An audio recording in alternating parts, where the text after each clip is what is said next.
Hi guys, welcome to Ora-Ora Live's NFT edition, Beyond the Hype.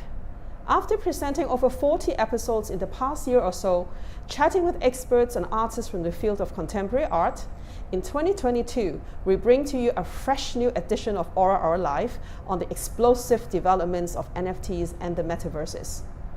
For those of you who haven't met me, I am Henrietta Tsui-Leung, the founder of Ora-Ora. Ora-Ora began in 2006 as a contemporary and modern art gallery and consultant, and quickly established itself as a force and catalyst for innovation and openness of expression. Academically rigorous and philosophically minded, our artists embodied a fresh spirit of curiosity and inquiry. We believe in the power of eschewing boundaries and limitations and combined and esteem and ancient traditions with a passion for the most contemporary and groundbreaking artistic media. Long recognized for our successful development of Asia creative talent, we have grown to represent artists from Asia, Europe, and the United States. Relentlessly broadening our horizons, we continue to develop alliances and partnerships with institutions worldwide to enable discovery of our artists in new environments. Therefore, we're involved in NFT projects and presentations. We are excited to be collaborating with Q9 Capital to present to you an interesting NFT exhibition called Poetic Enigma. Q9 Capital is a full-service crypto investment platform for individuals and institutions. Q9 Crypto Hub is Hong Kong's premier cryptocurrency and NFT hub where both industry experts and digital asset newcomers can join the community, learn, network, and become involved in the exciting world of cryptocurrencies. Today, we're excited to meet with Mr. James Quinn, the managing partner of Q9 Capital, to have a chat with him. Hello, and welcome to the Q9 Hub. At Q9, we offer a crypto investment platform for individuals and institutions where you can fully explore the crypto landscape through our trading, lending, yield products, NFTs, and our unique auto investment strategies. At Q9, we make it easy to invest in crypto. Our platform is available online globally through our website, but if you're in Hong Kong, please stop by our hub at 9 Queens Road Central. Our hub serves not only as a place for events, crypto education, and as an introduction to Q9, but as you can see behind me, it's also a digital art gallery. That's why I am particularly excited about our event today. A digital art and NFT talk brought to you by our current exhibition partners at Ora-Ora. Ora-Ora began in Hong Kong in 2006 and quickly established itself as a leading regional art gallery. Ora-Ora combines an esteem for ancient traditions with a passion for the most contemporary and groundbreaking art. Ora-Ora represents artists from all around the world and recently started to promote NFTs through their excellent collaboration with us here at Q9. This talk will be led by Dr. Henrietta Tsui, who founded Ora-Ora and is also the co-founder of the Hong Kong Art Gallery Association.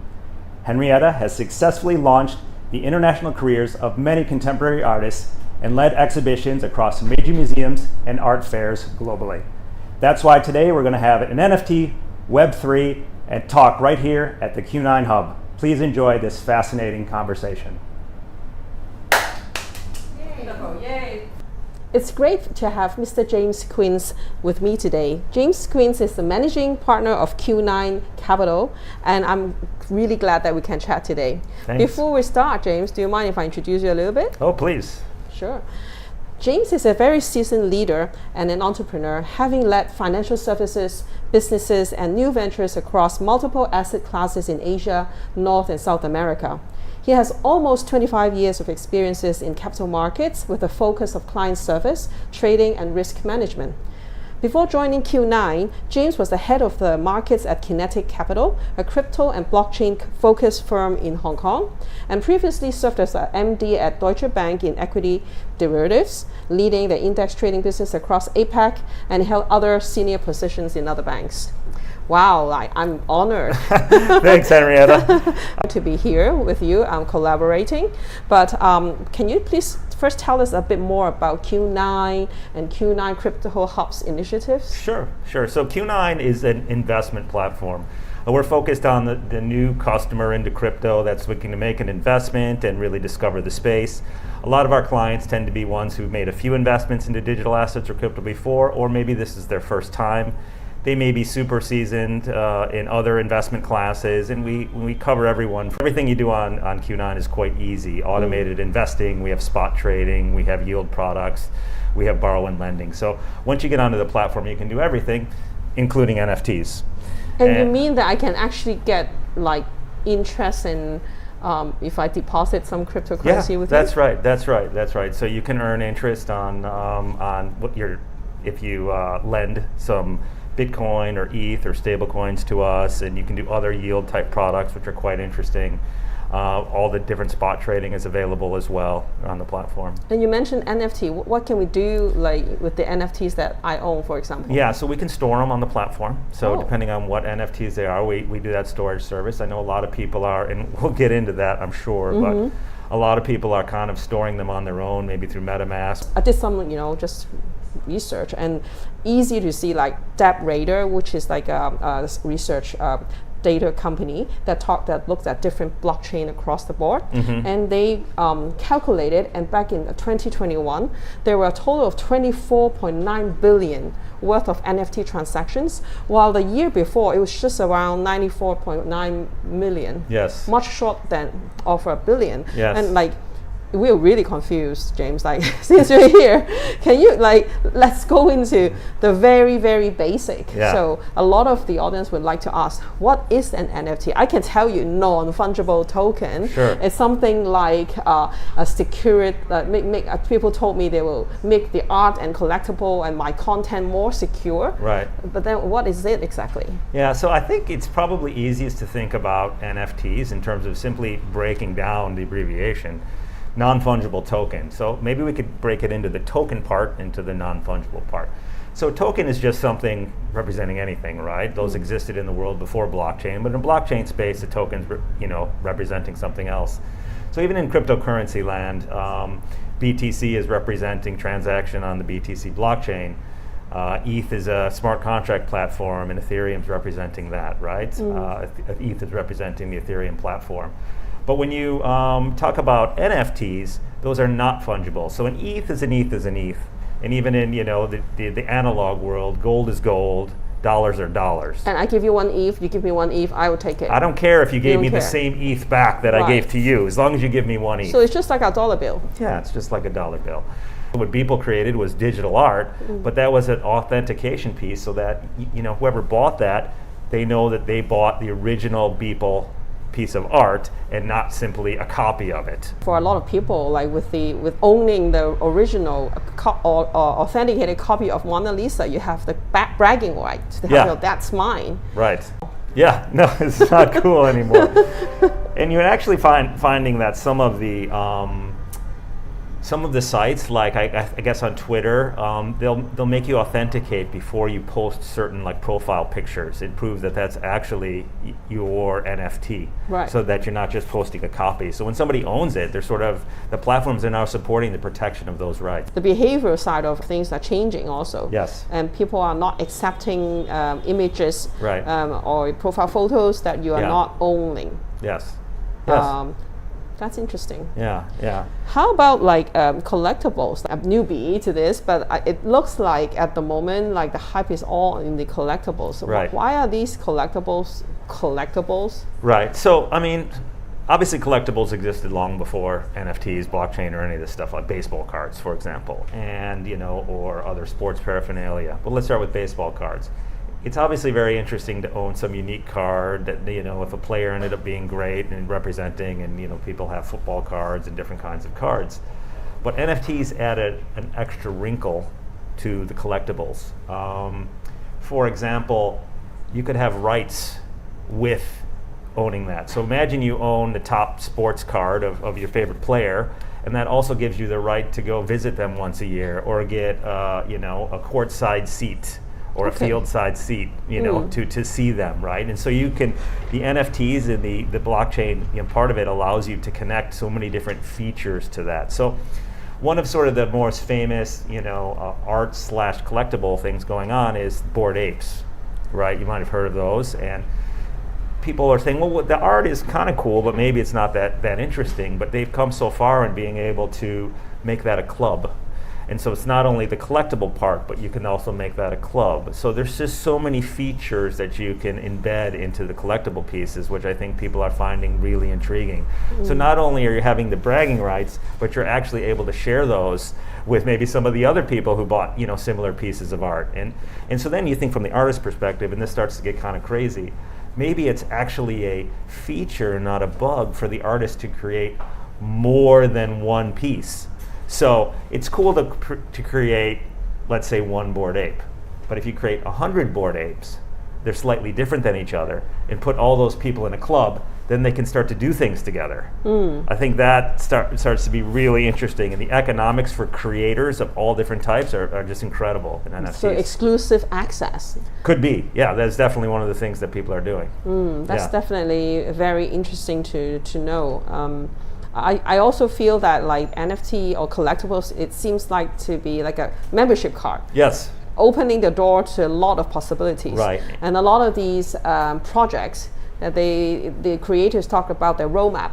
Yes. And of course we wish that they would really execute all those item points. Yes. But I guess for people who are getting into the collectibles, they definitely has a want. They want to be part of that project and believe in that roadmap.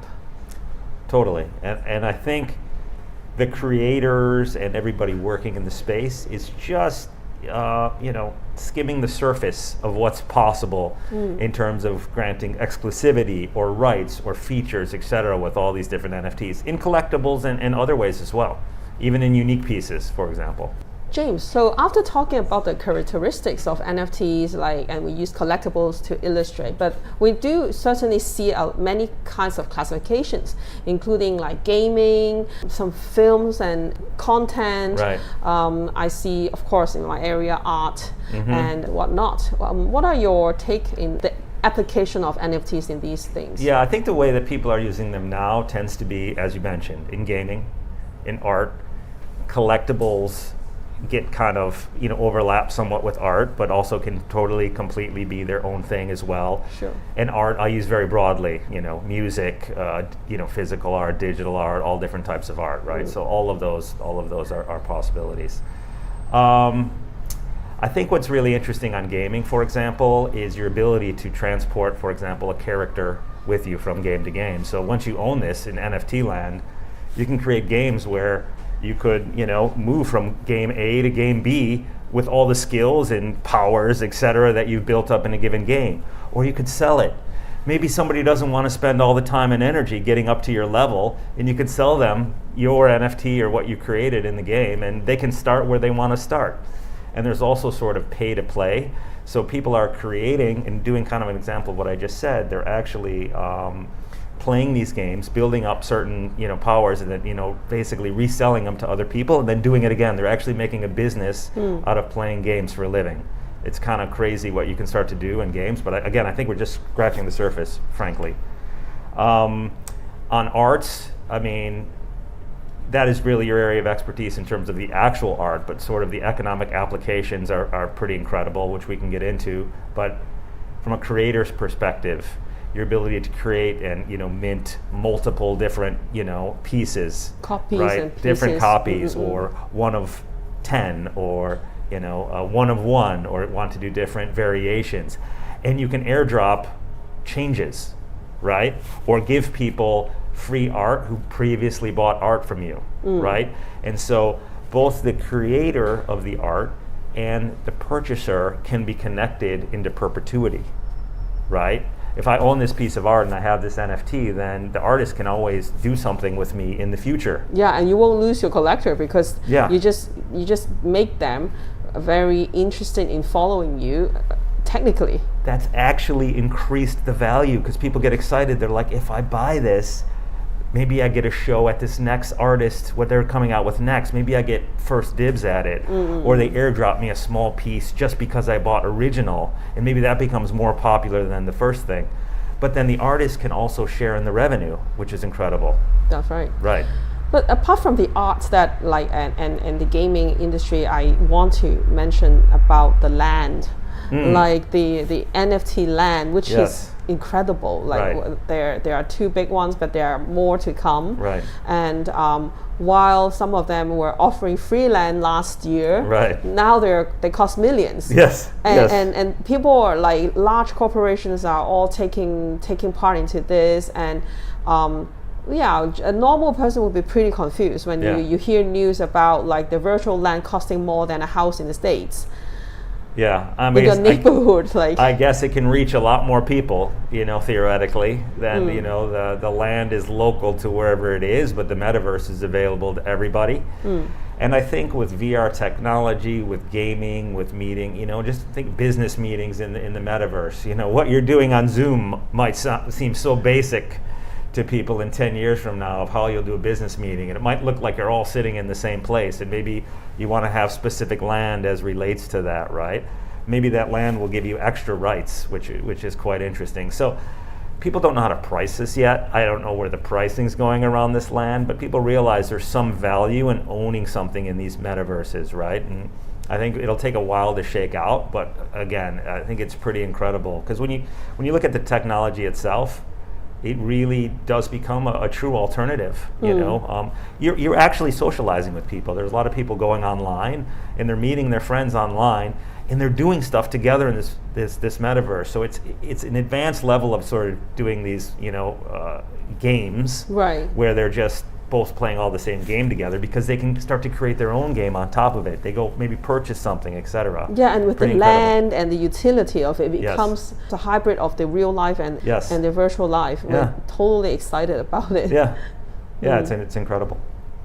So Henrietta, we've been talking a lot in general terms about what's going on in NFT space and gaming, etc., art, and you're obviously an art expert, but I'd like to talk specifically about the exhibition we have here in the Q9 Hub, where we not only educate about cryptocurrency and digital assets and introduce people to Q9, but we're a digital art gallery, and Ora-Ora has some amazing pieces here, and I frankly want to know more about them.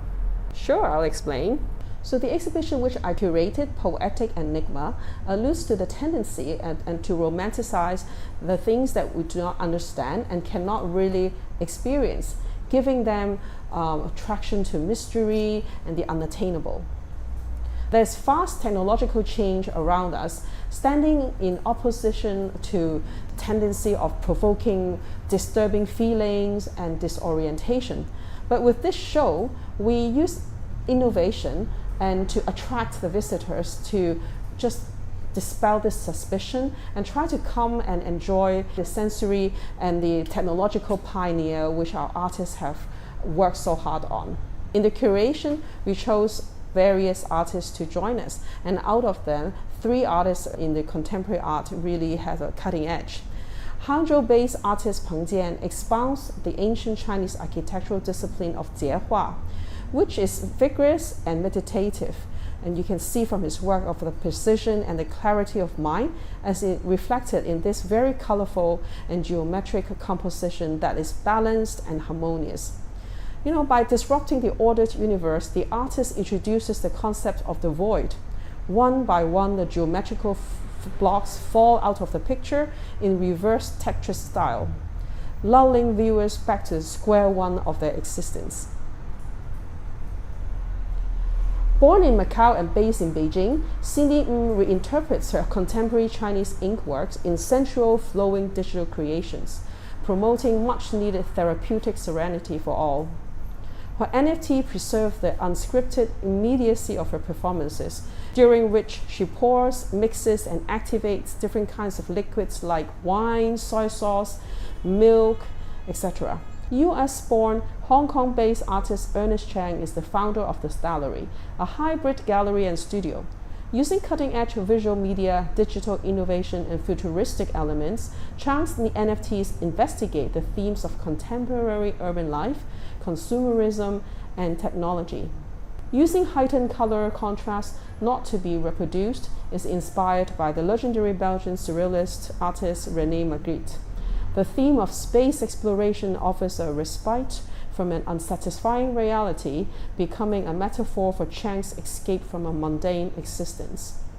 So Henrietta, we sort of briefly touched on some of the interesting economics for creators, and I think one of the things that people are really excited about is because the economics have changed, maybe we're going to get so many more creators creating. It actually makes economic sense for them to concentrate on their art, and I use that very broadly, full time. So can you explain a little bit about how that works? I mean, you're working with artists every day. You must be facing sort of real world issues of how they make these things work. For sure. Artists in a broad sense, which includes post-production in films, music production behind the scene, voiceover artists, emerging artists in the visual art, and even very famous artists who has got like $1 zillion in their auction records, often never experience the benefit of the secondary sale. Something like, so if I sell the work to you, James, that's primary work. I created something, I sell to you, that's primary.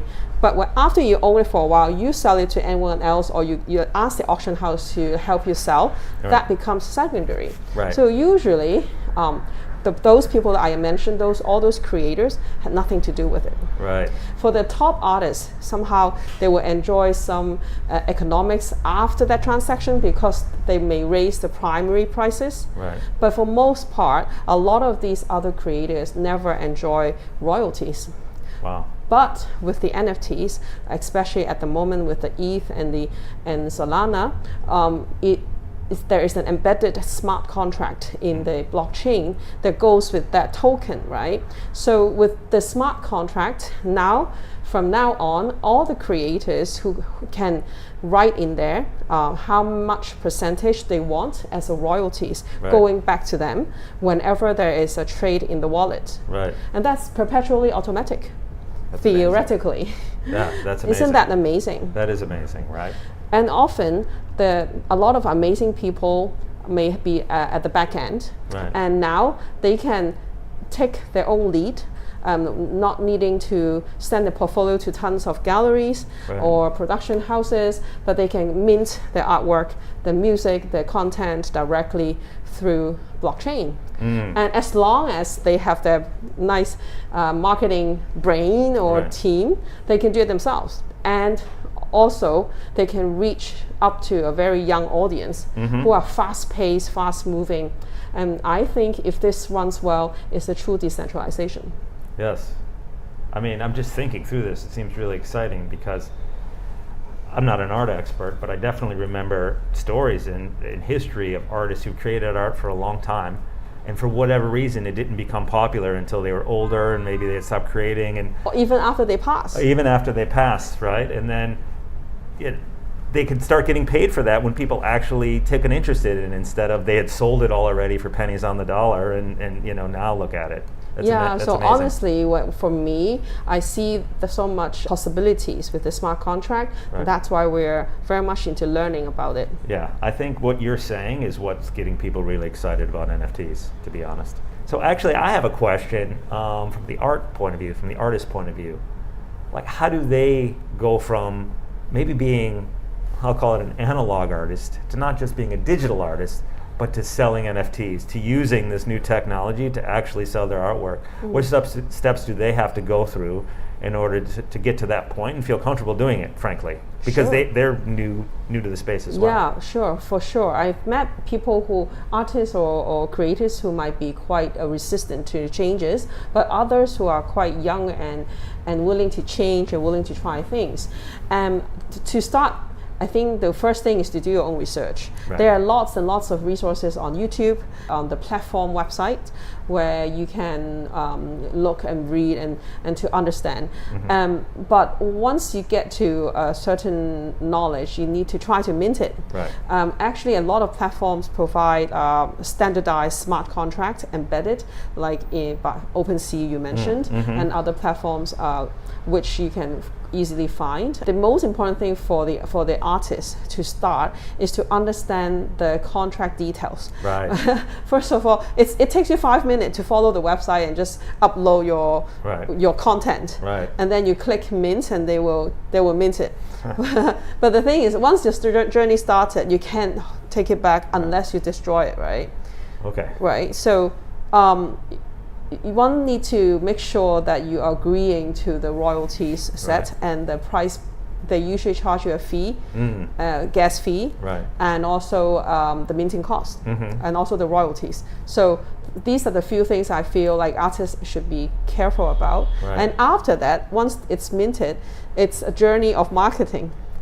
So it goes back to the traditional way how one promote himself or herself. Of course, people in the NFT world love to use Discord and Twitter. It's really tiring to follow them all. But if you like using devices, then that is a plus, right? Otherwise, again, you can find some curated platform or look for people like us to help. Did you find that certain artists you work with became,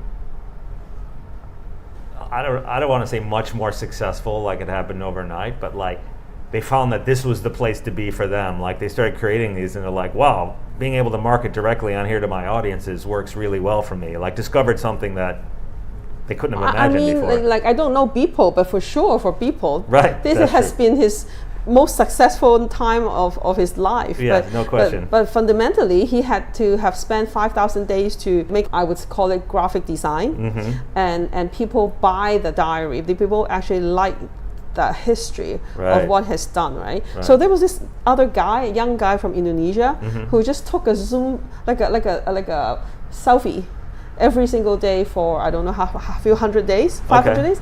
And he sold it. He was really in poverty, but he managed to take a photo of himself, emotionless kind of photo, and he sold it instantly, and he made $1 million.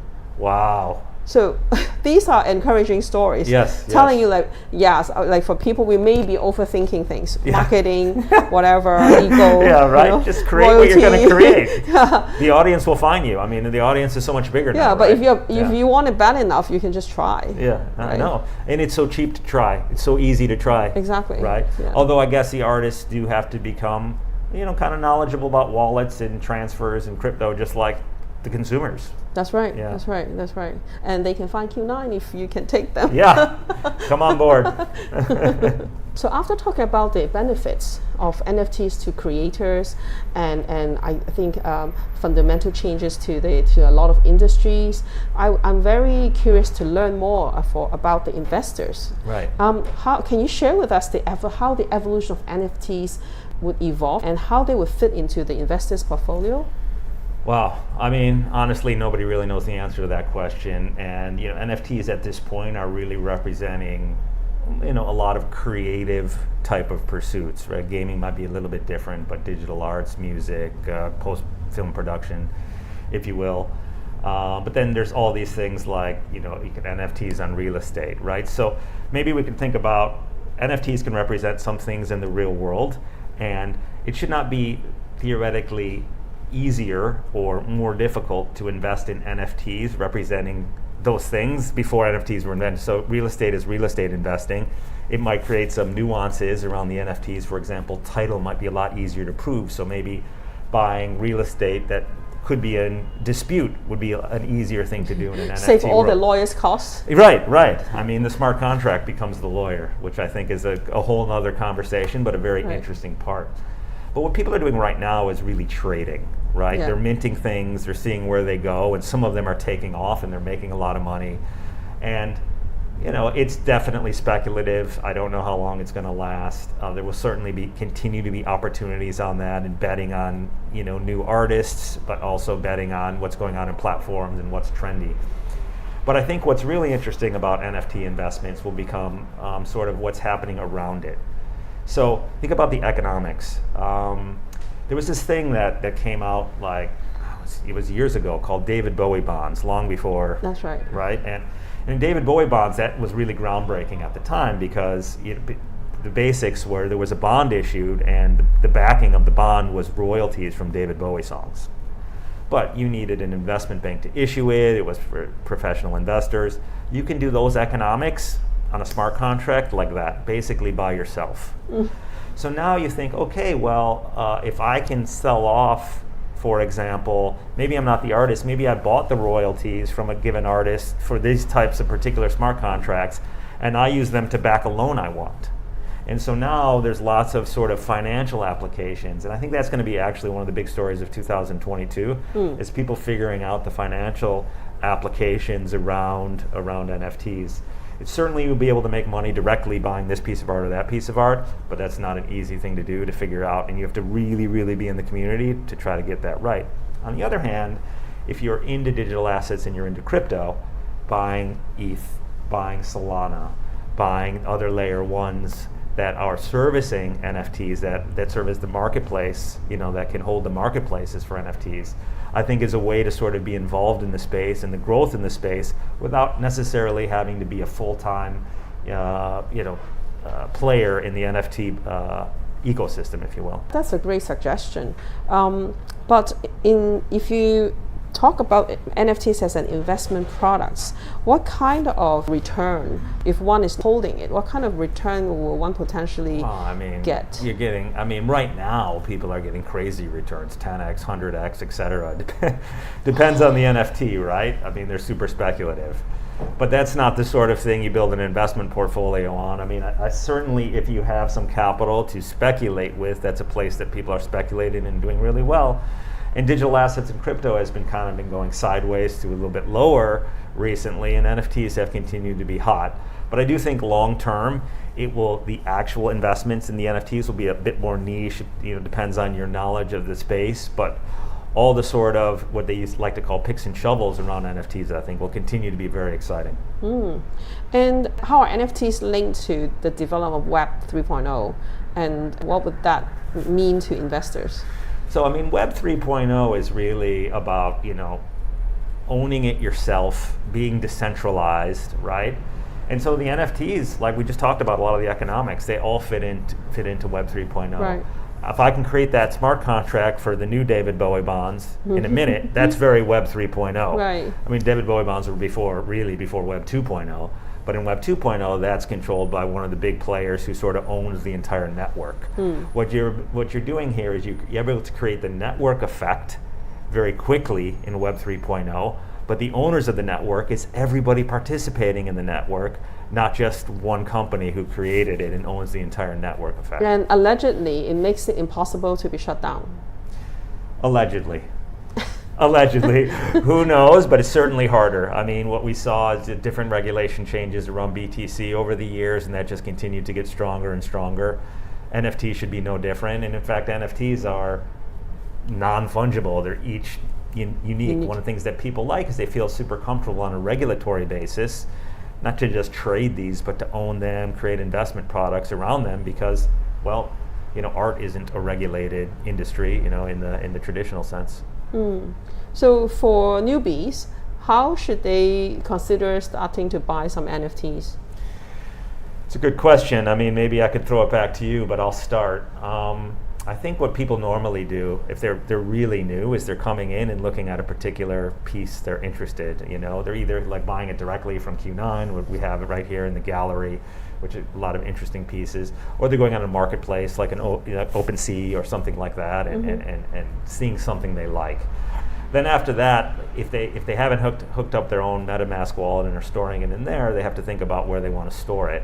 And so they're often storing it with a platform like us. But if they're completely new, they might not even own, let's say, ETH or Ethereum in order to actually... Most of my friends don't. Right, to actually buy it. So, take a typical customer who's never traded digital assets or any kind of crypto before, but they're like, what, I like this digital art, I want to buy this piece. They may come in, open an account, make a deposit, buy ETH, buy the NFT. We can store it for them. It's theirs. If they ever want to move it to a different platform or a different wallet, they can do that anytime they like. If they want to sell it, it's theirs. All of the assets are, for the client. So, and then that makes they don't have to become an expert in NFTs to do it. I think that's one of the most important things, right? There's some learning, like, what's Ethereum, what's ETH, how does this work? Are there other, and people will start to get more down the rabbit hole. But one thing that we really specialize in is helping people who are new to the space do it and do it very easily, and not have to become an expert on every single thing in crypto in order to start getting involved. I totally think this is a value to offer, because yes, I've been trading, and it's very complicated to figure out like the wallets and every a little scary too. Yeah, right? and every platform may ask for a different wallet if it's on a different blockchain, etc. Right, So right. it can be quite troublesome for people to start. Yes. How much would it cost to get NFTs? So people have a figure like that. How much do they have to buy ETH for? Oh, well, I mean, there's NFTs for sale from, equivalent of a few $100 US, or sometimes even cheaper, to thousands, and obviously you mentioned people, Yes. millions of dollars. So there's a wide range, and people will usually start off with something within their budget. People hear about ETH transaction fees. They tend to be high right now. The reason is they're high is because it's so popular. Right. So they're sort of priced on how willing are you to pay something to get it through the blockchain. But I think that solves itself over time between competition from other layer ones, as well as changes to ETH going forward, to the Ethereum network going forward. And so I think there's probably an art for everybody. There's probably an NFT for everybody that fits your budget or what you're interested in. And what we found is that NFTs are a very interesting gateway to overall digital assets because they're tangible. Right. Because you can walk in here and be like, wow, I like this piece physically. You look at that, you're like, wow, that is amazing. I want to buy something like that. And it's a little bit hard for people to get their heads around, BTC, which doesn't look like anything. Right. You can put a wallet in your pocket. It's just a number. But it's just kind of a number, right? Right. But then once they get in, well, I bought ETH, that wasn't that difficult, and I made a purchase with it, that wasn't that difficult, and then they start to trade other things. So I think it's been a fantastic way to introduce people to this new technology, which is not only not going away, but growing so fast. And there are stories come out every day. Like, of course, the apes have been very popular as well. And when I look into OpenSea, you see many kinds of apes. So can some of them be fakes, or how can we avoid potentially being scammed? Yeah. Well, I think you want to go, deal with a reputable dealer or somebody, we're looking at what we're selling. I think it's really about kind of doing research on what's out there, what's real, what's not real. It's not that easy, which is why people need a bit of hand-holding on the way in. I see. So it must be careful. And, yes. I guess there's still need to research. Yes. Yeah. So Henrietta, obviously this conversation has been fantastic. I actually feel like I'm learning a lot about NFTs just like everybody else. I mean, if anybody tells you they're an expert in this stuff, they haven't been an expert very long and hasn't been around very long. That's right. I mean, I think Naval Ravikant said he's somebody who's pretty prominent in crypto and on Twitter, and said that he feels like he was sort of missed the boat on NFTs, or late to the boat, I should say more accurately. But that's because the space is moving so fast. So I'm always excited to learn more. It's really hard to keep up with. I mean, that's what we do at Q9, is help all our investors keep up with everything going on in digital assets and crypto, including NFTs. But sort of what are your thoughts, maybe from an artist perspective or digital art perspective, on where you'd like things to go, or your lessons? For me, I feel like NFT creation is for people who are curious. Yes. For people who have an open mind, and they do also quite diligent. Because as you said, James, like history is just months. Yes. Because like anything that Yes. before Beeple, you don't need to research. Yes. It was just like really boring computer stuff that people talked about, but Yeah. like truly, it's really history from Beeple transaction onward. That's right. And the thing is, like, you're guessing it too, and there are a lot of people projecting that in 2022 there will be a lot more interesting projects. So I hope to see projects that can include a better, interesting causes, like Right. charitable causes. Yes. Of course, economics as well. We all Right. have to live, but I'm looking forward to like participating, creating, and maybe investing in projects like that. Yeah, I Yeah. think that one thing that we can leave with is sort of digital assets, crypto, and NFTs are, maybe the most prominent example, certainly of the time, is action is rewarded. You're better off just trying something and doing something, even on a small scale, and getting involved, and that's really the first step. I agree. Yeah. So thank you so much today, all of you, for joining us. Thank you, James, for sharing your insights. Before you go, make sure you stay healthy and safe, and subscribe to our social media, and go on to our website and study a little bit about us. And next time, we'll continue to show you more interviewees and more experts in this area. Thank you very much.